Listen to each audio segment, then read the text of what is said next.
जी, देखिए प्राचीन काल में जो विचारधारा जो मतलब प्रभावित करती रही है, मुझे लगता है कि केवल एक विचारधारा ने प्रभावित नहीं किया है प्राचीन काल में। प्राचीन काल में जो 2 विचारधाराएँ थी, वो विचारधाराएँ 2 विचारधाराओं ने बहुत प्राचीन काल को प्रभावित किया है हमारे यहाँ। जैसे हम अ, बुद्धिज़्म की बात करें, तो बुद्ध काल में या उनके बाद जैसे अशोक का पीरियड आता है या उसके बाद का पीरियड आता है, तो उसमें हम जानते हैं कि जो समतावादी स्वतंत्रतावादी जो विचारधारा थी, उस विचारधारा ने अ, हमारी जो राजनीति को बहुत ही मतलब वृहत रूप में और बहुत ही बड़े रूप में उसको प्रभावित किया। लेकिन उससे पहले हम देखते हैं कि एक विचारधारा जो जिसको हम ब्राह्मणवादी विचारधारा के नाम से जानते हैं, वो ब्राह्मणवादी विचारधारा इस देश में कार्य करती थी प्राचीन काल में। तो वो ब्राह्मणवादी विचारधारा जो थी वो असमानता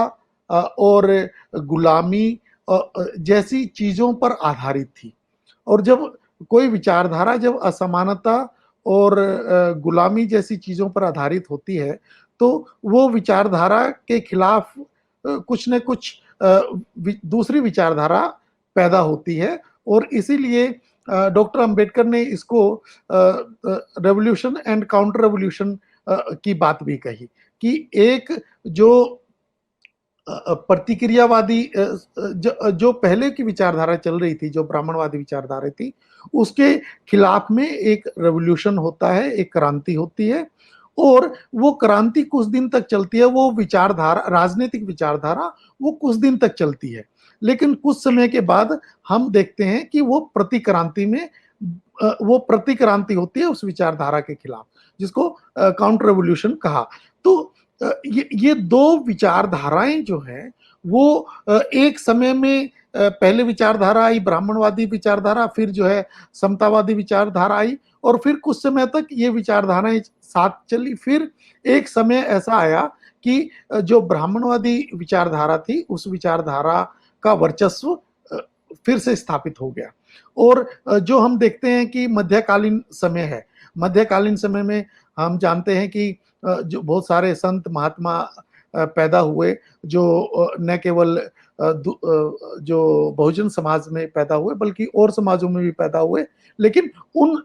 संतों के बीच में भी विचारधारा को लेके काफी सारी जिसको कहना चाहिए कॉन्टेस्टेशन होता रहा। जो ये कॉन्टेस्टेशन जब होता रहा तो उस कॉन्टेस्टेशन के रूप में क्या हुआ कि फिर से विचारधारा एक चली, दूसरी चली, वो साथ साथ पैरेलल चलती रही, लेकिन मुख्य रूप से जो विचारधारा जिस विचारधारा ने हमारे चाहे वो ब्रिटिश काल हो, चाहे वो मुगल काल हो, उस मुगल काल में ब्रिटिश काल में हम ये देखते हैं कि हालांकि मुगल काल में मुस्लिम्स का राज हुआ, लेकिन मुस्लिम के राज के में राजनीतिक विचारधारा तो थी वहां पे, लेकिन एक जो सामाजिक विचारधारा थी वो पैरेलल रूप से समाज में चलती रही। और जैसे ही जो मुगल पीरियड खत्म होता है तो वो विचारधारा दोबारा से अपना जो वर्चस्व स्थापित करने की कोशिश करती है और वही चीज हम लोग देखते हैं कि किस प्रकार से जो अंग्रेज हैं, अंग्रेज भारत में आए, अंग्रेजों ने कुछ समतावादी विचारधारा या समतावादी नीतियों को इस्तेमाल करके अपनी एक नई विचारधारा को दिखाने का प्रयास किया, जो कुछ हद तक समतावादी थी, कुछ हद तक स्वतंत्रतावादी थी, स्वतंत्र परख थी। तो उस विचारधारा की वजह से भी क्या हुआ कि एक जो जो डोरमेंट रूप में एक विचारधारा जो पनप रही थी भारतीय समाज में, वो विचारधारा साथ साथ क्योंकि चल रही थी, तो उस विचारधारा ने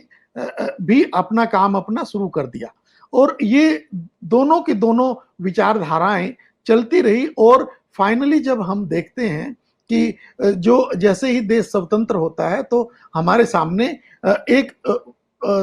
स्वतंत्रता से पहले ही कई तरह की विचारधाराएं हमारे सामने, राजनीतिक विचारधाराएं सामने आती है। लेकिन एक चीज़ जो है बहुत ही कहना चाहिए मनकों में एक धागे की तरह जो कार्य करती रही, वो विचारधारा जो है वो ब्राह्मणवादी या मनुवादी जो विचारधारा थी, वो कंटिन्यू करती रही।